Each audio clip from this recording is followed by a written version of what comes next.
আসসালামু আলাইকুম। Layer farm করার আগে অবশ্যই আপনাকে দুটি বিষয় জেনে নিতে হবে।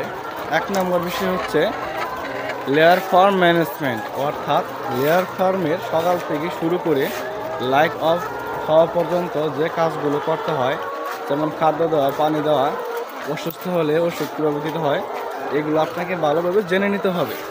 সেকেন্ড যে কাজটা হচ্ছে লেয়ার ফার্ম বা ব্রয়লার ফার্ম হোক, মুরগির জগতে যে রোগগুলো হয়, প্রত্যেকটি রোগের মুরগির যে লক্ষণগুলো দেখা দেয়, অর্থাৎ প্রাথমিক পর্যায়ে যে লক্ষণগুলো দেখা দিলে বোঝা যায় যে মুরগির রোগ হয়েছে, কী রোগ হয়েছে, সে রোগগুলো সম্পর্কে আপনাকে জেনে নিতে হবে এবং প্রাথমিক লক্ষণগুলো চিহ্নিত করার জন্য যে বিষয়গুলো জানা দরকার সেগুলো আপনাকে জেনে নিতে হবে।